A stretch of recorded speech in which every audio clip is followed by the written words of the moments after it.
street, and the whole street was pretty much on fire. As long as we can find out if she's all right. It's like watching your childhood burn down.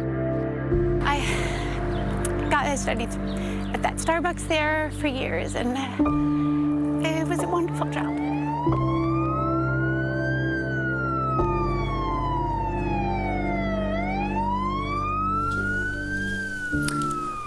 And good evening. Welcome to Fox 11 News at 10 on this Friday night. I'm Alex Michelson. I'm Marla Tejas here for Christine Devine. We have live team coverage tonight of those fires that are burning out of control across Los Angeles County. But let's first get a check of where those fires stand right now. The largest, of course, it's the Palisades Fire. Here's a map that shows all of them that we've been covering over the last few days. So it goes from the Palisades Fire, then to the Eaton Fire, east. This is in Altadena and also impacting Pasadena. That one, both the Palisades and Eaton are deadly. Then there's the Hurst Fire, the Archer Fire, and the Kenneth Fire. And that Archer Fire broke out today, but that forward progress has been stopped. That happened in Granada Hills. Yeah, and lots of progress on the Kenneth Fire and Eaton Fire as well. We have live team coverage of the wildfires. Gina Silva live in Santa Ana, where donations are pouring in tonight. Adam Kruger tracking the winds are so important. But let's start with Ed Lascos, live following the Palisades Fire, reporting for us right by Mountain Gate Country Club. Ed.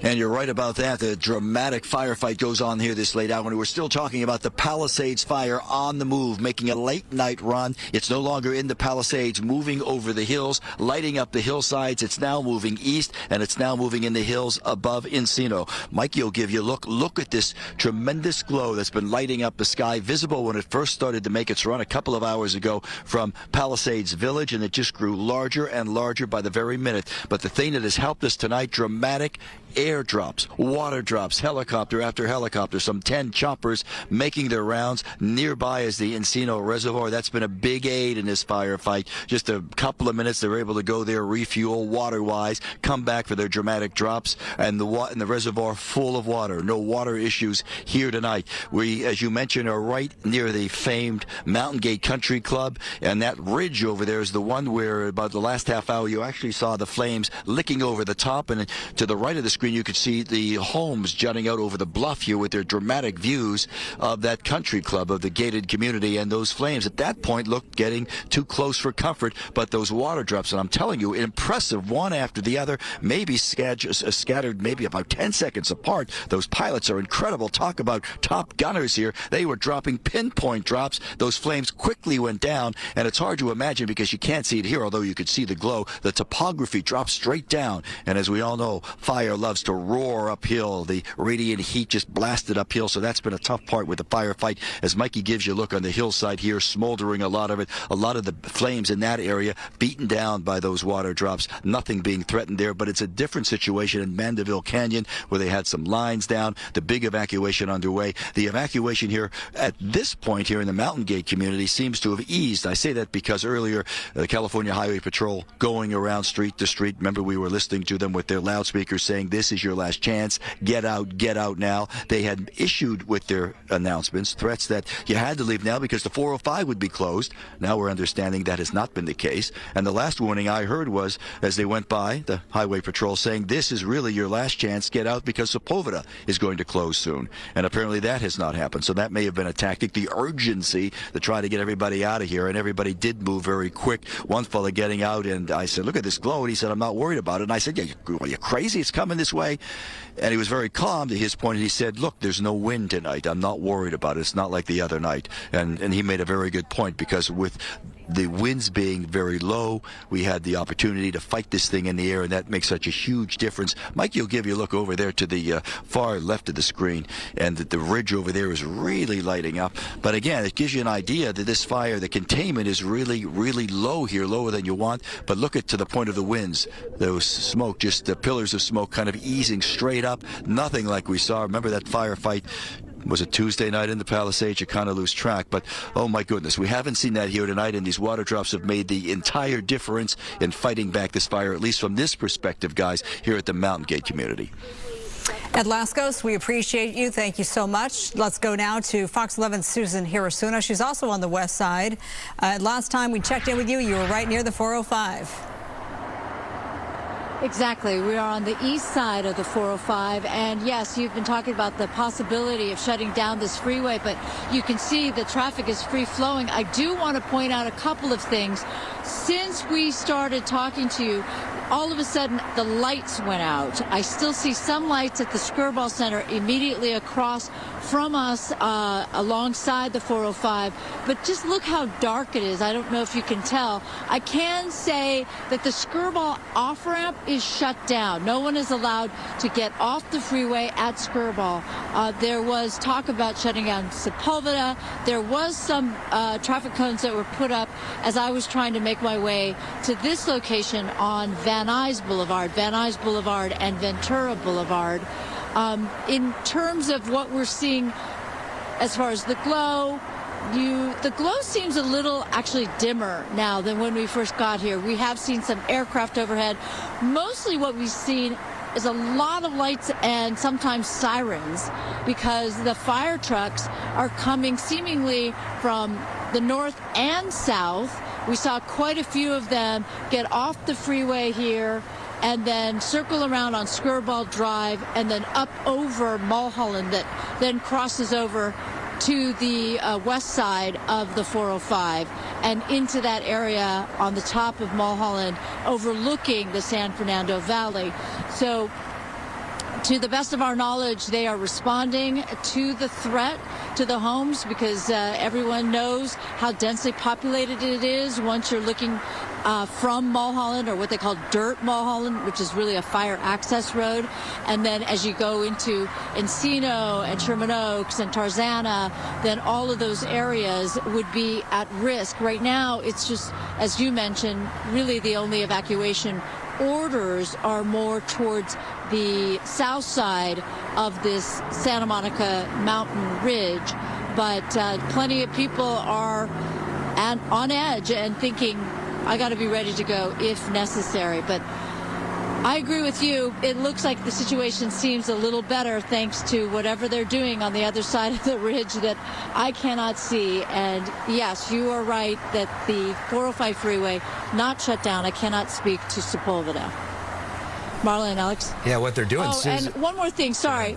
One more thing, Alex, somebody sent me this video, if you want to take a look at it. So this was from an hour or so ago that gives you a sense for what kind of view of the flames you could see from the flats, you know, the flat part of San Fernando Valley. It was pretty dramatic. And if you come back to me live now, you will see a couple of police cars with their lights and sirens coming down Skirball Drive. And we'll see what progress they make here, what direction.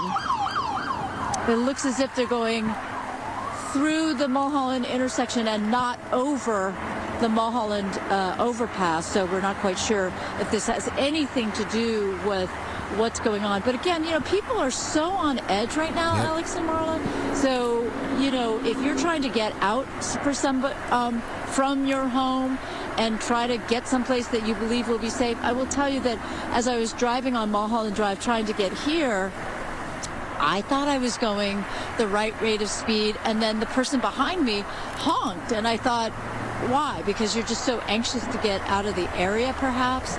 So it was just odd, but then again, we do have some, you know, anxious and aggressive drivers. So fortunately, they turned off. They were heading more towards the Bel Air area, and that was it.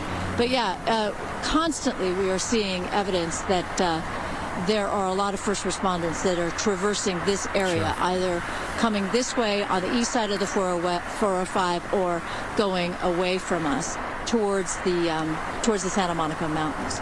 I'll send it back to you, but we are keeping an eye on things, and as we said, the most important thing for a lot of drivers is that the 405 freeway is still open and flowing. Yes, and Susan, we just got a call from CHP who tells us that closing the 405 is the last option that they have. It is something they've considered. Right now, it doesn't look like they need to do that, but they're keeping those off-ramps closed, and we will hopefully get a little more information from CHP throughout the night. All right, we'll let you get out of the way. I don't know if this person sees you. There we go. Okay, they stopped. Good. All right. Susan's been all over the place. Earlier tonight, she was in Pasadena Altadena, where they have the big center there where a lot of the evacuees from the Altadena area are now staying. She caught up with Senator Adam Schiff. Here's some of what he had to say. There are people getting more and more frustrated. What do you have to say to them? You were just telling me that Altadena is very special to you. It is very special to me. It was long part of the congressional district that I represented. It's where my wife and I got married. Where we got married was just rubble.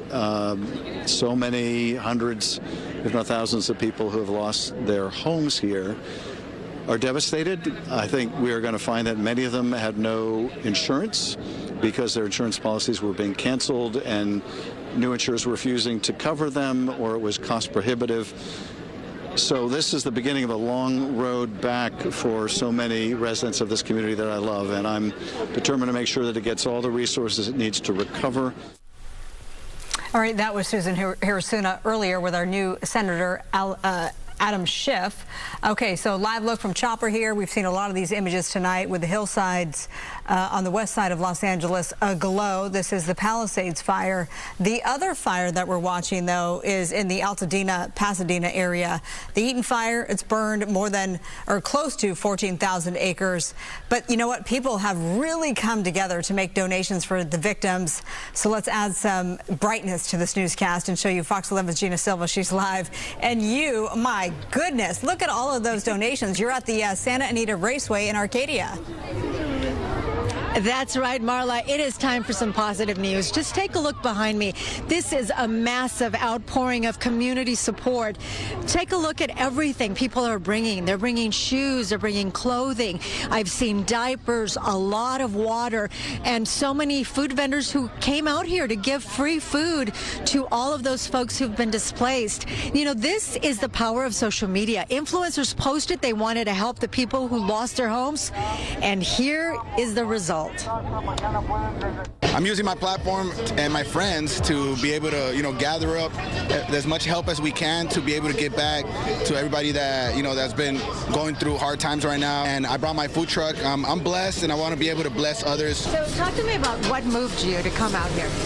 Well, just seeing everything online, like how people lost everything, and I thought it would be a good idea to share and help out since everybody's hurting right now.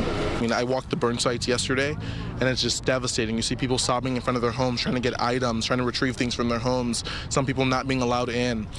And it's just so sad to see that. But in the midst of it all, community comes together, and this happens. I'm here today getting stuff for my dad and my grandma. Our community was really affected, and my dad, they all left with the clothes on their back. They don't have anything to turn back to. We don't have any of the clothes, so I'm here trying to get things for them. Sorry, it's a lot. It's just really amazing to see our community really come together, because it's a time that we really need it. Absolutely. So many people need the support, and it really is beautiful to see all of this. And joining me live now are two young volunteers, Miles and Maya, and they're from Silver Lake. How long have you been out here today? Since they moved the location to West Walnut, we went there and they told us to move here because they wanted us out of that parking lot. So they said that we were going to be allowed to stay here for 24 hours just to do it. So that's right. In fact, since they moved over here, we've been here the whole time. The whole time you've been working. What has it been like? What is this experience teaching you? It's just showing how sad it truly is, how the people are losing their homes just because of the wildfires and stuff, and they don't deserve that. So coming here and they get to take whatever they can is just good for them and good for the community that is over here. Yeah, absolutely. And I see you guys are Dodgers fans. Yeah. Big Dodgers fans, I know. Oh, yeah. Yeah, for sure. That's wonderful. All right, well, if you would like to help out, you can come out here. They're going to be here until Wednesday from 10 to 11 p.m. until Wednesday. You can volunteer, you can bring donations and drop them off. If you've been displaced, you can come here, pick up some food, pick up some clothing, some shoes, whatever you need. There are, some really wonderful people in Southern California. People are coming from all over the place. I've talked to people from Downey. I've talked to people from, in fact, also from even Orange County. So yes, this is the place. It is massive. When I got here, I was like, wow. It's wonderful to see so many people being so generous. And I'll send it back to you guys in the studio. Thanks, Gina. I saw the Rose Bowl put out a note tonight that they're staging ground for a lot of emergency crews, but they said don't bring donations to the Rose Bowl, bring it instead to Santa Anita, where Gina is. Most places just want you to bring money, but this is one of the rare places where you can bring your stuff if you want to donate, and clearly plenty of people are doing just that. All right, Gina, thank you so much. Let's check in now with our chief meteorologist, Adam Kruger. And the red flag warning expired, which is why much calmer conditions tonight during tonight's firefight. Yeah, and even in these, where the Palisades Fire is right now, going back an hour or two, we saw wind gusts around 10 to 15. Now it's under 10 miles an hour. I mean, it's essentially a calm wind in most areas currently, which is good, but we have tomorrow to deal with, and that's when winds start ramping back up. So notice areas in orange here. Those are under a fire weather watch, and that's issued ahead of red flag warnings. That means all these areas will likely become a red flag warning by the end of the day tomorrow. 6 p.m. Saturday to 6 p.m. Sunday is when we're likely to see another red flag warning. And then also, kind of like what I just showed you, watch becomes a warning. Same thing here. So high wind watches are in effect for these areas. This will likely change to high wind warnings, and it's because of forecast winds like you see right here. So yes, this is another strong Santa Ana wind event, not as intense as earlier this week, but another strong Santa Ana wind event is coming our way by tomorrow night. You see winds possibly gusting as high as 60 miles per hour in several of the mountains. This would be the Santa Monica Mountains, Santa Susana Mountains, San Gabriel Mountains, with sustained winds over 30 miles per hour in those locations as well. So this is what the computer model is showing. Notice we start at midnight. We're all good. Winds are on the light side. Here we go into tomorrow, and we start to see a gradual increase in the winds during the day. By noon, there's going to be some pockets where it's already pretty breezy, but look what happens as we go even later into Saturday night. Now, this is 8 o'clock at night, and I've mentioned this many times in the last several days, but the purple areas suggest where winds will be at least 35 and higher. And then as we go late into Saturday night, Sunday morning, here's 5 a.m. on Sunday. Again, we've got concern here. We've got pretty strong Santa Ana winds. Gusts 40, 50, can't be ruled out, even up to 60 miles per hour. And it's going to be two main streaks. One is right there, one is right here. There will be some parts of L.A. protected from the San Gabriel Mountains where the winds won't be too strong. But again, here's Sunday morning. So then we're in the thick of another strong Santa Ana wind event. As we go into noon on Sunday, we see the winds still strong, but starting to come down. So this next peak is going to be late Saturday night, Sunday morning. Things will wind down gradually as we go into the end of the day Sunday. And then, and we'll talk more about this later, but we do have the next Santa Ana wind event still to watch for next week, which is going to be Monday through Wednesday, and that one potentially stronger than what we're going to face this weekend. I know it's terrible to hear, but it's the nature of what we're dealing with, and hopefully everyone is just aware that that's our forecast and to remain vigilant for several more days, it looks like, guys. Well, that's why we've been covering this wall-to-wall without commercials, so that we can inform and keep our viewers and our public safe. All right, the County of L.A. Public Health has declared a local health emergency, saying the fires, coupled with strong winds, have severely degraded air quality. And now they say that the use of power leaf blowers is prohibited. I want to say these devices stir up ash and particulate matter into the air, making air quality actually worse and causing health risks for everyone and their pets. The order applies to all areas of L.A. County. All right, we continue to follow our live pictures, which are right now in, there we go. This is actually a picture, wow, from our Mount Wilson cam. And you can see, which is not close to the, this is the Palisades Fire, right, that we're looking at from Mount Wilson. And that's how big this plume is and lighting up the orange sky. Good news. Yesterday, for a period of time, we were concerned that this transmitter and everything up at Mount Wilson, including this camera, was about to go up in flames. They were able to stop the progress there, and firefighters doing a real good job of stopping the progress of the Palisades Fire right now. Yes, we're so glad that Mount Wilson, the towers were saved. Okay, let's get back to the Palisades Fire on the ground, this time with Fox 11's Christy Fajardo. And you've talked to some people who are, you know, they've got their bags packed. They haven't actually left yet, though. Christy? Well, they have since left, and I want to show you, we're actually on Mandeville Canyon, and you can see the number of LAPD cruisers that are lined up here. We're also seeing a tremendous amount of fire resources coming in. There are engines here from counties I've never heard of. They're from out of state. There are also some here from all over California, including the furthest northern parts of our state. And again, we're on Mandeville Canyon, but we just came from Bundy and Kenter Avenue. And I can tell you, we saw people there packing up, putting in decades of belongings of life into one car and driving off. Here's what some of them had to tell us before they left. We've had fires, but not like what's been going on in the last week. Nothing like that. There's been nothing like that at all. And that, but this is, what can I say? What can you say on this? You know, this is worse than we've ever seen. What's going on with the Palisades and Pacific Coast Highway and this. So we came back to see what's going on, and if we get any more alerts, we'll leave again. That's all I could say. And as they were leaving, there was ash raining down on us, and we could see the glow of fire in the distance. The good news, though, is that right now we're not feeling any wind, and there are a tremendous amount of resources, as I mentioned. We saw fire engines all along Sunset Boulevard, and we've seen them passing us even as we were doing this live shot. So more firefighters coming in. No doubt, though, it is going to be a sleepless night for those evacuees and also for firefighters and police officers that are manning the lines of this fire. Let's send it back to you. Christy Fajardo, thank you. No doubt there have been a lot of sleepless nights this week. Now, this has been a really interesting story today, a dispute between the mayor of L.A. and the chief of the L.A. Fire Department, the fire chief, Kristen Crowley, saying that L.A. Mayor Karen Bass's budget cuts significantly hurt her department. Our Gigi Graciette was the first to speak with Crowley today. Here's that moment. So let's get to the big question, the budget. There's so much talk about it. It was cut $17 million. It was cut this. It wasn't cut at all, according to one newspaper. Was your budget for the fiscal year 2024-2025 cut?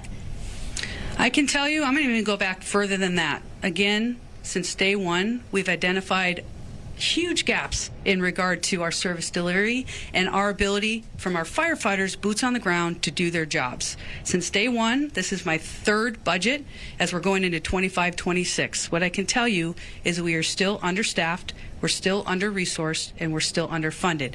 So with that, whether it's $7 million, $10 million. But was the budget cut? Yes, it was cut. And it did impact our ability to provide service.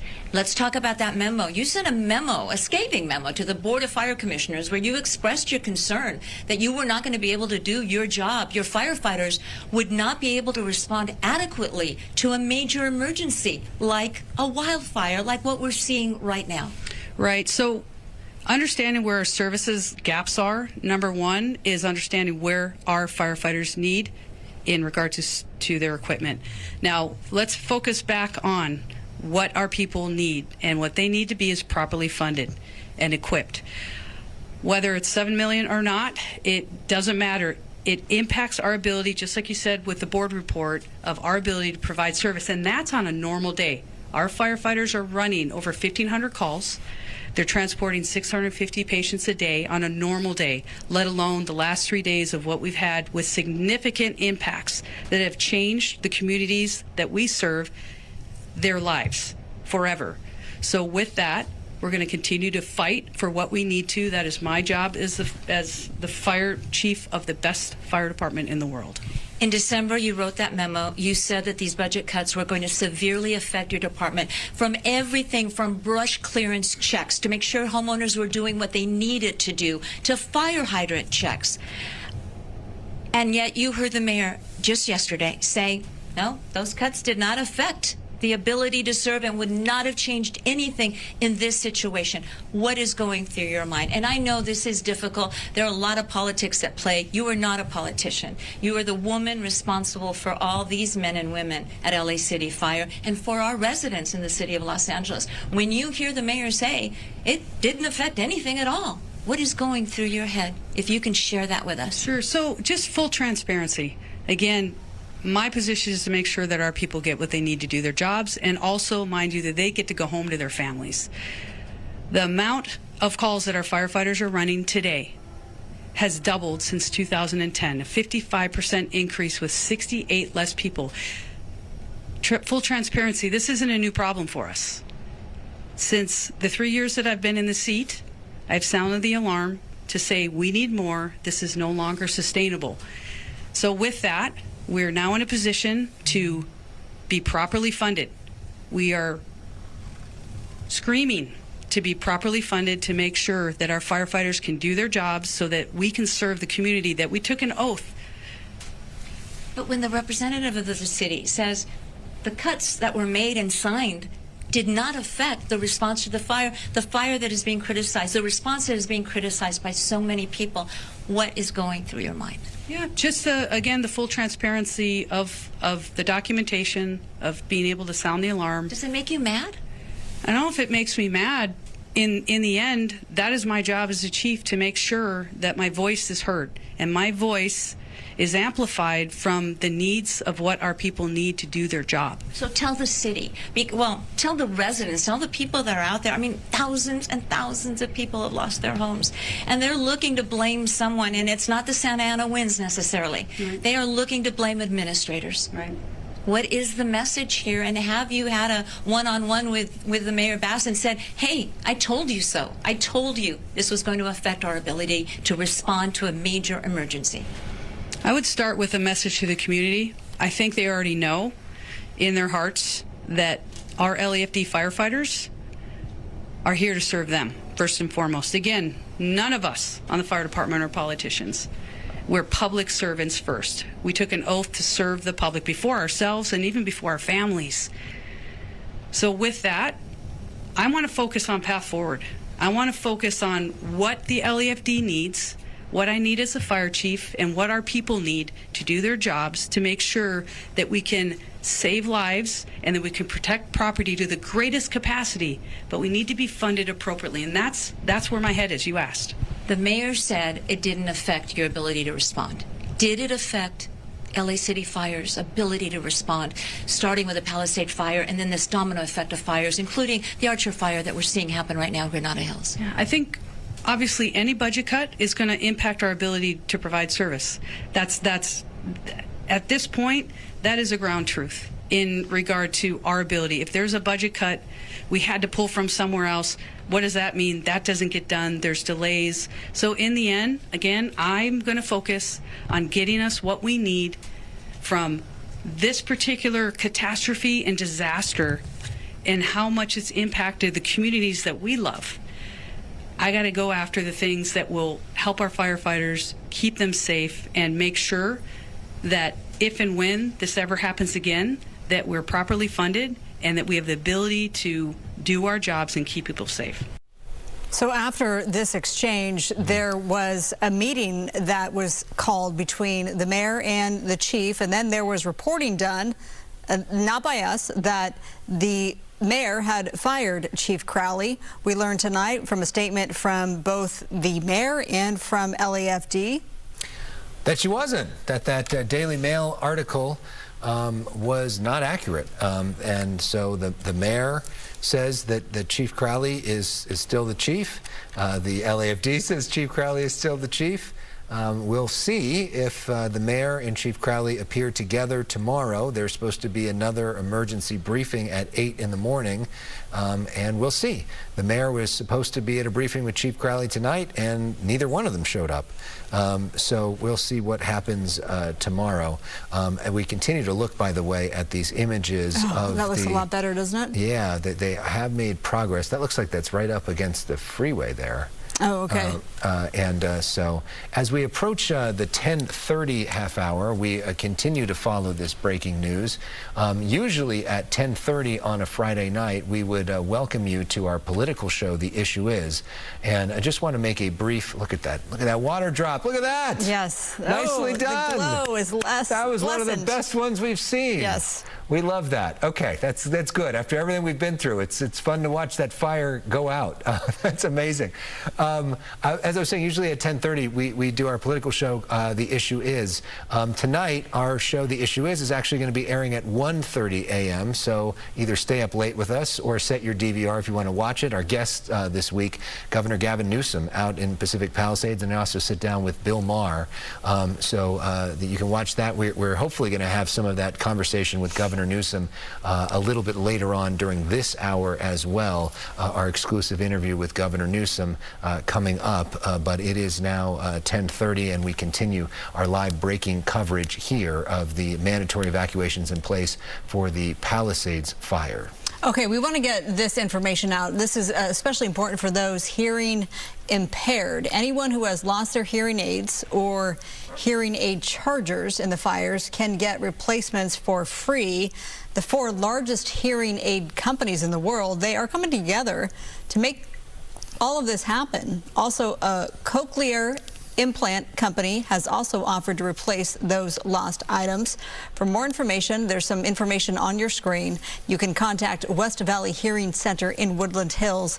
That number there is 818-222-9451. As the fire continues to burn, there are literally thousands of people in financial need. And of course, while losing your home is traumatizing for anyone, it does hit harder for lower income victims, many of whom are minorities or immigrants. And joining us now is former prosecutor Mary David. Good to have you. You know, you usually are talking about legal cases that are making the headlines, many of these headlines in Hollywood, and now here we are talking about fire victims. So you are very versatile. How do lower income people have a harder time finding and applying for aid, Mary? You know, this is really hitting lower income Black and brown communities, immigrant populations hard, because a lot of them are scared to access government resources and helplines because they're afraid that that information can be used against them in some way. And as far as filing for disaster relief assistance, it requires a lot of documentation. Many of them don't have accountants. They don't have lawyers at their disposal that can help them through that process. Many of them also don't have a safety net. They are living paycheck to paycheck. And for many of them, their home was their only asset to secure a loan, and now it's gone. So they're in a very, very dire strait. What about people with disabilities or people who need special accommodations?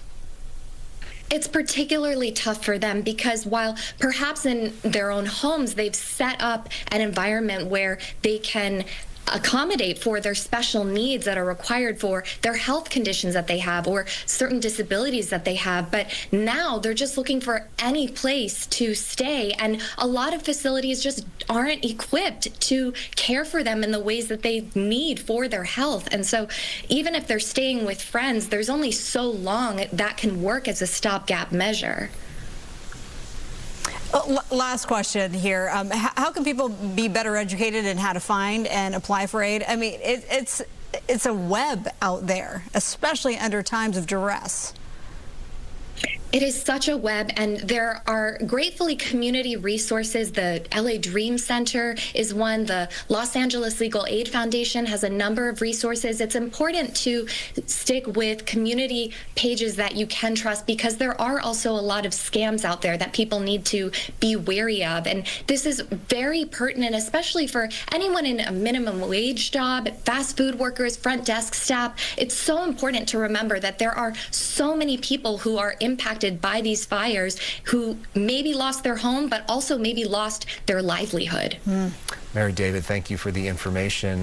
Reminder of places that you can donate. There's Global's Giving, California Wildfire Relief Fund, the California Community Foundation's Wildfire Recovery Fund, Los Angeles Regional Food Bank, among them. So many great organizations that are giving.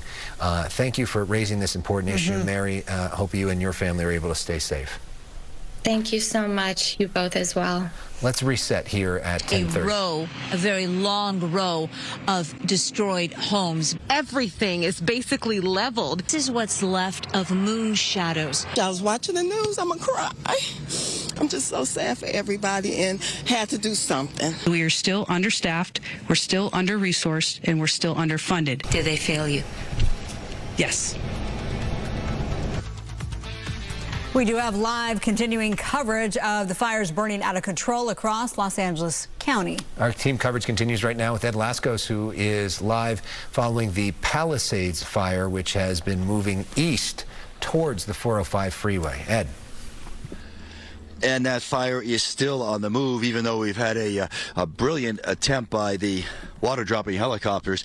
But look at that ridge. It's caught on fire again. That was the one, I mean, on the top of the ridge, obviously, because at the bottom of the ridge, it's been burning the last couple of hours. And remember, when we saw you a half hour ago, we had those dramatic water drops, one after the other, hitting that fire. And now they've moved and concentrated further up, further north on the ridge just above Encino, and that has allowed the flames there to start eating up back toward this way, back toward the very exclusive Mountain Gate community.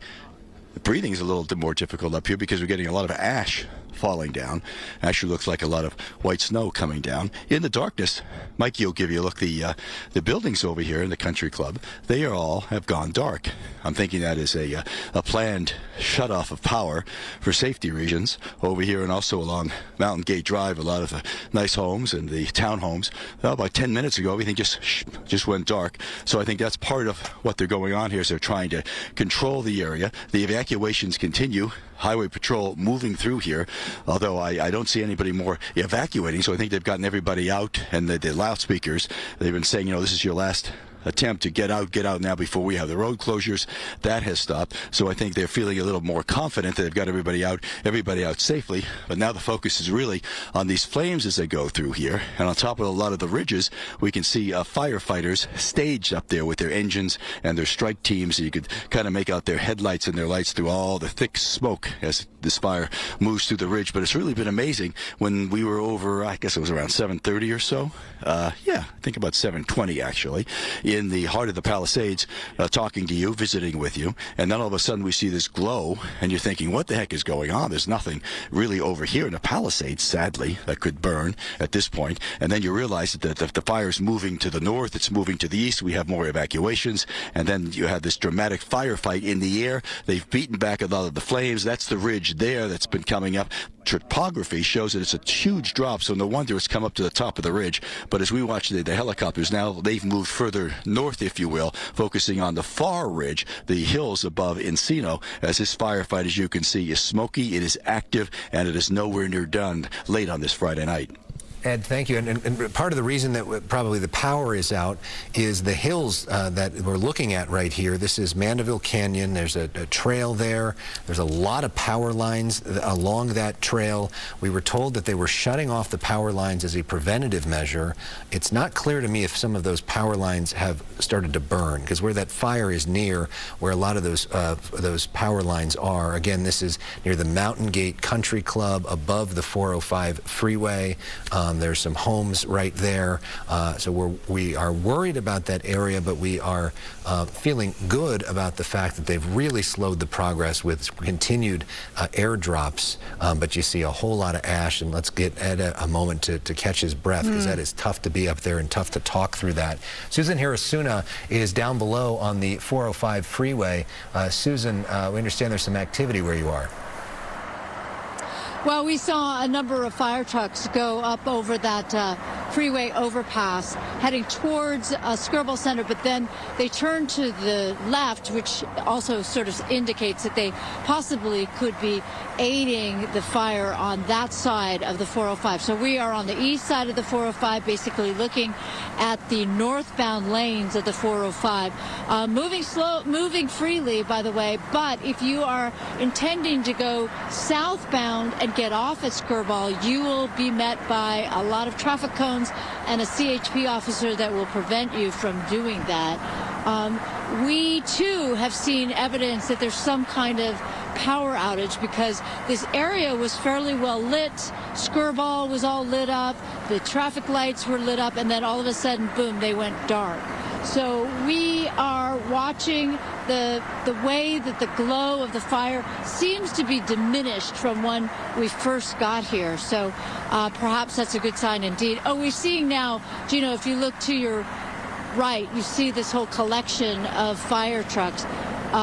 So apparently they're moving some traffic cones so that they can gain access to this off-ramp onto Skirball. So this contingency of fire trucks came southbound on the 405, and you see them now as they are heading to get off the freeway. That will give them access ultimately to Sunset Boulevard, or they can also go back towards the south, actually, to access Mulholland. But I believe what they're going to do is exactly what the other fire trucks did, which is to continue down south. So we are keeping an eye on the situation. Alex and Marla, it's quite cold up here, I've got to point out, but all good in terms of whether or not the blaze is threatening to jump the 405 right now. It does not appear to be the case. We'll take all the good news. I'll send it back to you. Take all the good news we can get, and we also love the good news that's happening right now in the Santa Anita Raceway. Gina Silva, they put out the call. If you've got stuff to donate, this is the place to go. And lots of people apparently have a lot of stuff. Yes, they do. Just take a look behind me. And we love that people have a lot of stuff to donate. They saw it on social media, and they came out here and delivered. Take a look at this. We've got pillows. We've got clothing, blankets. We've got shoes. You know, I've seen diapers right over there. We've got canned sodas. We've got water. A lot of stuff. Again, this was put out by influencers who wanted to do something. And immediately their followers and everyone there that saw it, they said, hey, we want to pitch in. I've been trying to see where I can donate my time and volunteer, and then I saw that some TikTokers were posting that they started at the Rose Bowl, they got kicked out, they were trying to get a place situated, and now we ended up here. And look at the amounts of help, volunteers, donations. It's been amazing. I follow Clover King online, and we've seen him on TikTok, and we're headed to the gym like, you know what? Let's match $100. Let's get some water and let's bring it over here. So we came over here yesterday. We're at the Rose Bowl, and today we came back to help out. Feelings you felt when you saw the destruction? I can't believe it. I'm still in disbelief that all this is happening. Fires here, is everywhere. They told us to leave 2 days ago at 4:30 in the morning. Our room was just glowing orange. That's, you know, we could see it right there. It was feel like it was coming straight at us, you know. And I have a baby, a 1-year-old, so it's kind of hard. It's really hard right now, especially freezing, you know. So the struggle is real, and just so thankful that so many people could give so much to us, you know. So thank you guys for everything. And it's starting to wind down because this donation side, they call it the pop-up, it is closing at 11 p.m. And earlier, I do need to make a correction. I said it opens at 10 a.m. No, it actually opens a lot earlier than that. I've just been told that it opens from 7 to 11, and they're going to be here until Wednesday. Alva is a volunteer. Thank you so much for all you're doing. I appreciate it. So people are watching. What can they bring? What are the items that you need? So we need a lot of stuff for cleanup. Push brooms, trash bags. We have a lot of trash that's kind of getting overflowed. We are also asking for, I know we were waiting for some dumpsters to be donated. So if anybody's out there is listening, we need dumpsters to put trash. We also need diapers. We are very low on diapers and wipies. And then let's see. Volunteers, you know, people that have been coming in. It's so beautiful to see these people still here helping to organize. We're just trying to get organized and, you know, just really get people who need this stuff to come out here. If you have family members that you want to get stuff from, you know, to go take to, because we know there's a lot of, like, they can't come here and just grab what you need. We have tons of clothes. So, you know, it's now just collecting diapers and the rest of the stuff that we really do need. Yeah, you know, I've been to many donation sites through the years, and this one came up so fast, and I'm just impressed at how people came together so quickly. Have you been moved by all this generosity? Oh, yeah, it's definitely moving. I actually got to go to Ground Zero to see where everything was happening. I have an aunt that lives over there, and I had to, like, walk in to go make sure her house house was okay. Is her house okay? Yes, but everybody around her is gone, so it hurts, you know. And you're also having to console people as well that are coming here that aren't used to doing this kind of stuff, you know. So to be of service, it's amazing. It fills up your bucket, but all this outpour, it's grown so fast. Well, I thank you very much for everything that you're doing and all the people who are volunteering. Kudos to you. That's amazing work. We love that. And people are in need. So thank you for all of that work. All right. I'm going to send it back to you in the studio. Again, if our viewers want to help out, they're here from 7 to 11 until Wednesday. Well, you know what, Gina, I've already responded to a bunch of people who reached out to me on social media. Marla, where was Gina? I want to help. So I'm sending out the information as well. Thank you. I love that. Thank you. Let's see if we can take this full right now from Skyfox. Yeah. We call these fire tornadoes or fire nados. As we talk about a fire creates its own weather pattern, and what you're looking at right there is the swirling winds. Adam Kruger, I don't know if you're mic'd up. Yeah. Can you talk about what we're looking at here? Sure. And I figured this would happen at some point during our coverage, so I thought about this a little bit. But if you imagine, you guys have probably seen dust devils, right? And a lot of times that's common on baseball fields. And there's a reason why, and I'm going to tie this into why we see a fire NATO here. But the reason why you see dust devils in areas that are kind of like dirt fields surrounded by grass is because the air is rising quicker over dirt than it would over grass. A baseball field is a great example of this. So when you have air rising, quicker in a certain spot and not so much surrounding it, you get this updraft, and then if all it takes is a little breeze coming from any direction, meets up with that updraft, and naturally will just kind of spin like a vortex, or like when you, drain your sink, it doesn't just go straight down, it spins a little bit, and part of that is kind of the natural rotation of the earth will create that spin. Anyways, what we see happening there is you've got obviously where there's hot fire, the wind is going up vertically pretty quick and not so much in areas surrounding it. So you have that happening, just a slight little gust of wind gets kind of curled into that. You have this little vortex that takes shape, and the atmosphere behaves like a fluid. You see this in rivers sometimes. You just kind of swipe your oar through a river if you're canoeing or something like that. Little vortex forms. Well, the atmosphere or air is very much like a fluid, and so this is just a little vortex. And again, it's that quick rise of the air, right, with the fire that happens to make it come together. You'll see these in swimming pools sometimes too. Just little vortexes will take shape, and they just kind of ride themselves out eventually once the dynamics kind of come to an end. But there you see it. They're quite fascinating, especially with fires. I mean, it's just fascinating to look at. As long as we keep doing this, I think every day we need a science lesson of the day from you. I feel like we're going to Professor Kruger over there. Thank you so much for that description. Okay, getting back to what we were talking about with Gina and ways you can help. How about this? The folks at the Magic Castle, they're organizing a fundraiser to bring a little magic to those affected by the wildfires. They're collecting money and essentials and toiletries for people in need, asking people to bring items to the club for distribution. And then on Tuesday, that's the 14th, the Magic Castle will transform its parking lot and will be distributing sandwiches, chips, and cookies to those facing need. Right down the street, the LGBT Center is also collecting items. They have a relief drive this Sunday from 10 a.m. until noon. As we mentioned, usually at this time period, Friday nights at 10:30, we play our political show, The Issue Is. Tonight, our lead guest in that show is Governor Gavin Newsom. Our full show is airing tonight at 1:30 in the morning, but right now, we thought this interview with the governor was so newsy we wanted to highlight it. He visited Pacific Palisades for a briefing with the FEMA administrator, and then this exclusive conversation with us. Governor Newsom, good to see you. Not great to see you under these circumstances. As you stand here, look around, what goes through your mind? Well, I just complete and utter devastation. Memories, mementos, traditions, lifestyle, all of it gone. I mean, it's overwhelming. And respectfully, from someone that's been to a lot of these. I mean, Tubbs Fire, I thought I'd never seen anything like that. 5,600 structures destroyed, and then of course Camp, 18,000, 85 lives lost. But the scale of this, the scope, and the fact that we have 5 active fires we're battling now is just extraordinary.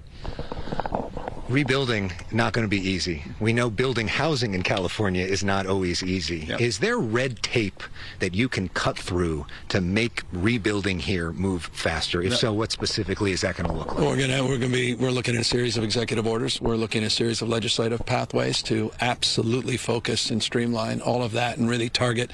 I want to do it statewide, of course. I've been working on this for years, 42 secret reforms. We've got to do more. But right now, it's focusing on the rebuild and recovery. Of course, a big part of that is prepping the site, getting all the debris removal done, dealing with the hazardous waste, getting that done as quickly as possible, getting those contracts in order. At the same time, simultaneous getting the individual assistance, the small business loans and the like moving. At the same time we're doing that, we're already working now on executive orders and working with the legislative leadership.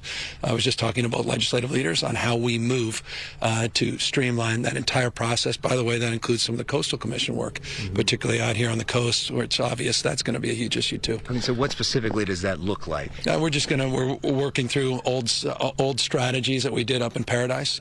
These are more contemporary strategies of focusing on one-stop shopping, making sure that we have an expedited approval process to make sure that we're dealing with a myriad of issues. I was just talking to Josh Green, the governor of Hawaii, who had some ideas around some land use concerns he has around speculators coming in, buying up properties, and the like. So we're already working with our legal teams to move those things forward, and we'll be presenting those in a matter of days, not just weeks. And in terms of insurance, are you think that what the state has right now is adequate to deal with this situation? And if not, what specifically needs to change when it comes to insurance? Well, we haven't even had a chance to get in and do the assessment, so we have to do the assessment.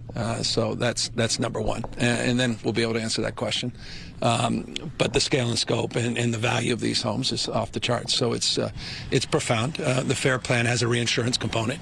The FAIR Plan has a component of a requirement as it relates to how it's pooled that shares with other people that are in the market, that they have a responsibility as it relates to anything that goes above and beyond the reinsurance. So we obviously are stress testing that, and not just the insurance commissioner. We had a team 2 days ago already working on this, but we have to assess the actual value. There's been wild estimates up to $57 billion, but on the basis of what? That's the basis of some aerial assessments, not a real detailed understanding of what's happened on the ground. I mean, do you have a sort of an idea of what this is all going to cost? Everybody has got no one does. I mean, it's literally, when you see a number like that, it's wild speculation. It's astronomical. It's unprecedented. That's not a numeric, but there can't be a numeric until you get the teams on the ground. Right now, we're still fighting again 5 active fires. You put out a letter to DWP asking, how is it that there was no water to fight this fire in certain places? We were here, and basically these places just burned, and there was nothing that could be done. Does the state have any responsibility in that? Is there more the state can do to make sure it doesn't happen again? Yeah, that's what I did. That's what the letter's about. Let's get to the bottom of it. Let's be transparent. Let's move this forward quickly. DWP and the city and the oversight as it relates to the Met, and we want to make sure that all that information is made real time and in public. I'm not interested in the finger point. I want to know what the hell happened, and would it have mattered? I mean, let's be honest about it here. I've talked to all my experts, all the firefighters I've been with. They said we could add an engine on every house and 90-mile-an-hour winds with all the pressure in the world. So you got to be realistic about that as well, but still doesn't make it right. And I want to know what went wrong so it doesn't happen again. But when you saw those images, I mean, that outraged so many folks. I didn't see the images. I was there. Right. I was right on the line. I was here within a couple hours of the incident. So we saw it firsthand. We were getting the feedback in real time. Yeah, I mean, look, these systems obviously were not designed for a catastrophic event of this scale and magnitude. So the question is, they need to be designed in this new world reality, where we're in the middle of January, it's 70 degrees out. You get hurricane force winds up to 100 miles an hour, extended over a period of time. That's reality. So you got to prepare for that new reality. There's a deviation of normalcy now as it relates to what's happened with this climate, and we've got to own up to that. I was the pool reporter with you back in 2018 after the Woodley fire, when you came and visited with President Trump and then Governor Brown. I know you just put out a letter asking President-elect Trump to come here. What's your main message to him? I'd like the President of the United States, at least the President-elect, to come and visit. The people out here, his lives have been completely torn apart. I want him to visit and understand the magnitude of this scope, what happened to the American people that happen to reside here in California. And it's with an open hand, not a closed fist. And I'm not interested in politicizing an event like this. I don't like the venality of it. I don't like the inhumanity of that. I would like people to focus on a collaboration between the executive in Washington, D.C. and in the state of California to help rebuild a community that's been completely ravaged. We know we've seen some public back and forth, but have you two talked about this? No. And have you reached out to him? I just reached out today, specifically. Correct. And he's not returning your call? I just reached out to the President of the United States. We invited him to come here. I worked very well, as you know. You made that point as it relates to the Woodley Fire and the Camp Fire when we first met, ironically. We worked very well during COVID. And so that's my intention, has been from day one. We've said 100 times, open hand, not a closed fist. We're also not naive, and I think we have all the evidence in the world that bears fruit to the notion that we're not naive to prepare for a different reality, a radically different reality compared to what we just experienced in the last few days. You had a major disaster declaration that was done within 36 hours of this fire, which is extraordinary and unprecedented. You had 100% commitment on reimbursement for folks. You got a president that's just today is trying to figure out loose ends as it relates to significant work we do on infrastructure and parks and playgrounds and schools, and that will be an announcement we hope we can make in a matter of hours. I'm not interested in the theater of political consternation. That's what he's interested in. And I think it's pretty shameful, personally, but it shouldn't extend beyond this. I want to turn the page. I think everyone does. And just to be clear, when you're talking about a president, now you're talking about President Biden, because we're going back and forth between the two presidents. I'm talking about the current president of the United States that's done everything right without asking for anything in return, without leveraging anything, with decency and respect to the people here in this community and to the American people, and I think in the spirit of this country. And just lastly on that, I know President Biden is trying to set this up where we get funding for the next 6 months. Are you concerned that President-elect Trump may try to stop that? Well, you should be. We all should be. It passed its prologue. So let's do everything in our power to avoid that. I mean, it's the idea that you had to ask that question, and I'm giving you a straight answer, and the answer is we should be concerned. It's obvious to anyone. So that's why we want to come out here. Do the right thing. I just want to move on. This is an emergency. We can do all this dance, and we have differences of opinion as it relates to all kinds of issues and values, and and that's fair game, and that's important. That dialectic's important. But having this kind of friction when it comes to emergency response, with emergency responders, these heroes, 12,000 that are on the front lines right now, taking care of people, making sure people are still alive. We're still doing emergency maintenance and evacuation. We're still concerned about flare-ups and spotting. You got kids right now that don't have money for baby formula, and we're trying to get them disaster assistance. You have folks in hotel rooms that have money only for tonight and don't know what's going to happen, haven't even had a chance to see their homes here it's standing or it's here and it's not standing. We want to get them emergency assistance over the course of the next 18 months. That's why I was with the FEMA director today. And that's what the President of the United States and I are talking about. And I'd like to have that conversation with the next President of the United States in a couple of weeks and not have this back and forth that's rather childish from my perspective. Any bottom line message to the people of California tonight? Well, we care deeply about them. We have their back, and we're going to continue to come back until this is completely rebuilt. And I know it's rote and cliched, and even saying it's rote and cliched, but we will be built back better and stronger. And I'll give you testament to that. I mean, up in Paradise right now, you have insurers coming back into the market. The kids are back in school. It hasn't been completely rebuilt, but you won't even recognize the progress that's been made. The houses are stronger. They're more resilient. There were lessons learned. They've been rebuilt differently. We were able to fast-track a lot of that development, address the anxiety around property taxes, anxieties that people had in the short run about even paying their income taxes, backfilling the property tax loss to the school district. All those things we're working on right now with the legislature through executive orders. We know how to do this, and so it's about accountability, transparency. That's what the letter is as it relates to DWP, what happened with the local water and the pumps. Just set it straight. Just let us know what happened. Is it just overwhelming the system? A lot of people think it's just that. Was it the pumps? Was it the pipes? Was it some other, something else that happened? And let's get to the bottom of that. And let's turn the page as it relates to the new incoming president. We'd like him to have the spirit of the current president and have the backs of people so we can recover.